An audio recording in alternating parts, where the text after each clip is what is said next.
Hello and welcome to The Informed Animal Ally, presented by the Vancouver Humane Society. This is the Animal Ethics Podcast, where we share the ins and outs of topics like cruelty, legislation, and advocacy here in BC and across Canada.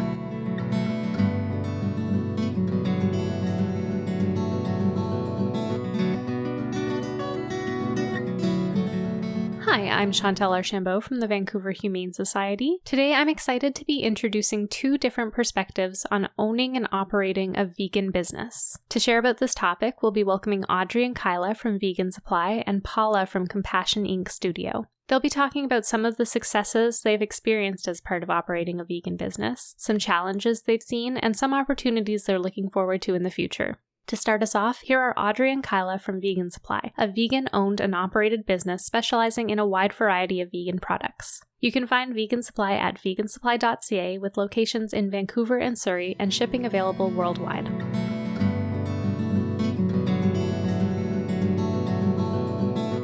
Hello, this is Kyla and Audrey from Vegan Supply. My name is Kyla, and I am the executive assistant to our lovely owner and founder, Jason Antony, and with me is Audrey.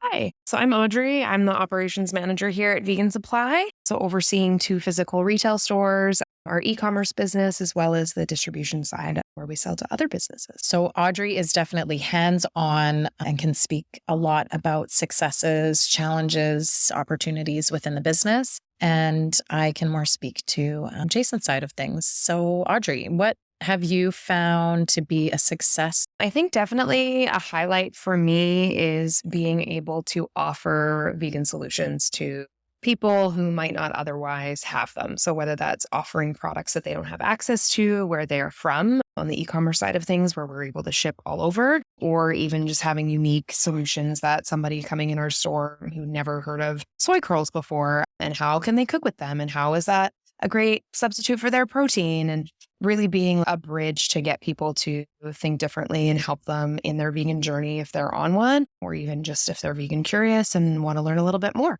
For sure. And it is something to be said that with this business, we have the means to get anybody vegan products literally anywhere in the world, which is a really great thing to be able to do.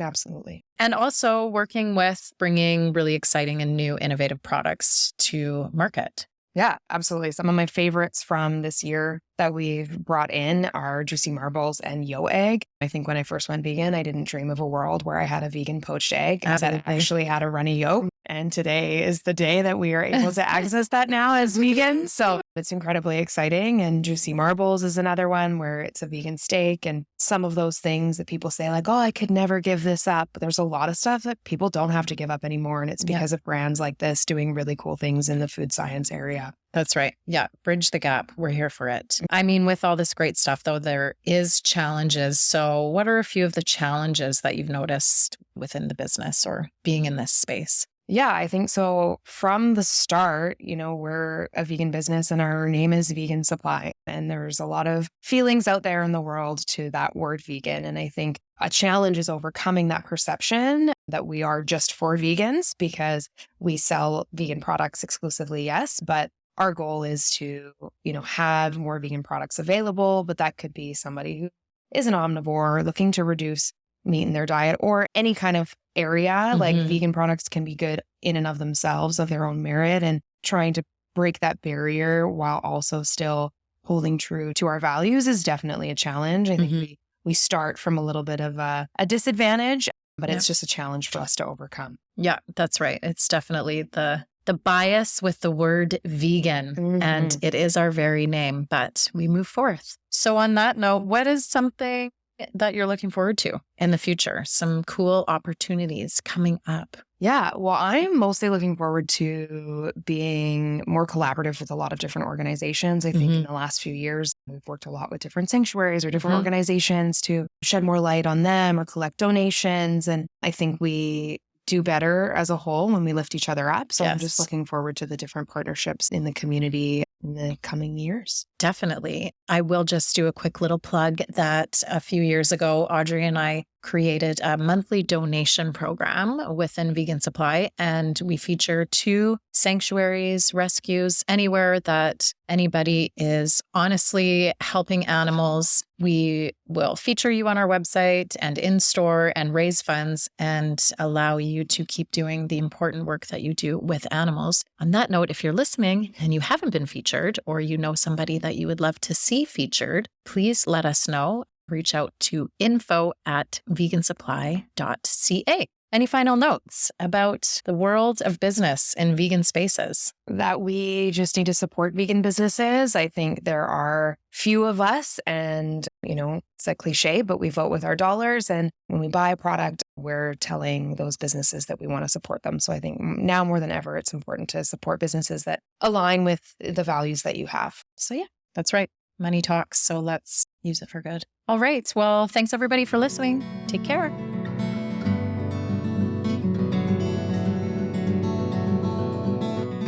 And next we have Paula, who can be found at Ink by Paula on Instagram. Paula is the owner and founder of Compassion Ink Studio, a vegan tattoo studio located in Burnaby, BC. You can learn more about Paula's work and Compassion Ink Studio at inkbypaula.com.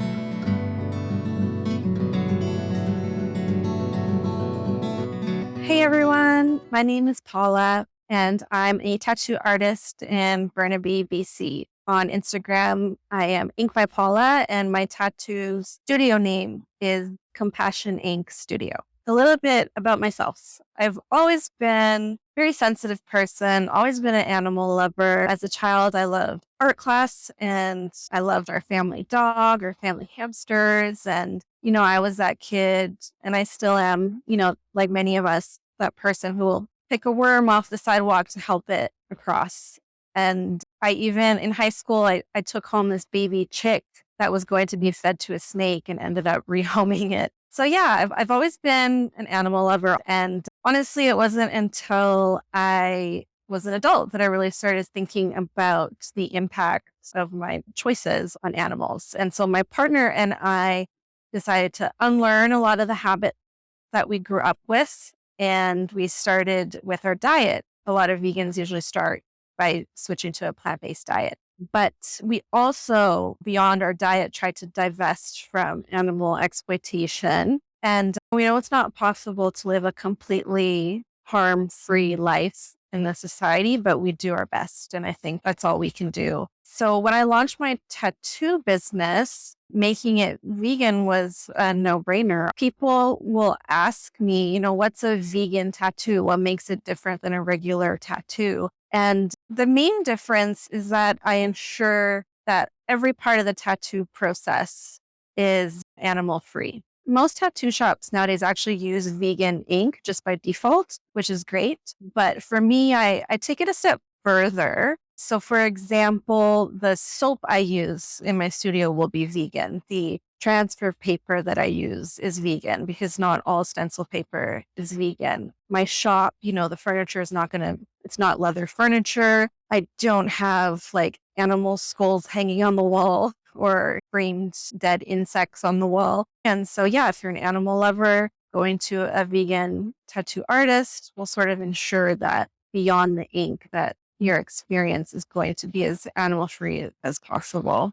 Another big part of my business is fundraising. And that's been great because I've had the privilege of fundraising for animal sanctuaries and fundraising for animal activists and human rights activists as well. It's really rewarding to be able to offer a service like tattooing that blends art and community and activism, which is really cool. When I first started tattooing, it actually was the vegan community that really helped me build out my portfolio because the support was there. So as soon as I started tattooing and put out there that I'm a vegan tattoo artist, I had a lot of vegans come and be like, hey, this is awesome. I want to support you. So thank you to everyone who was there from the beginning. I've met a lot of incredible people through tattooing. And, some tattoo sessions are hours long and, we share stories. And yeah, being an animal lover is a big part of who I am. So I'm just grateful to be able to share my passions and the things I care about with my clients. And yeah, that actually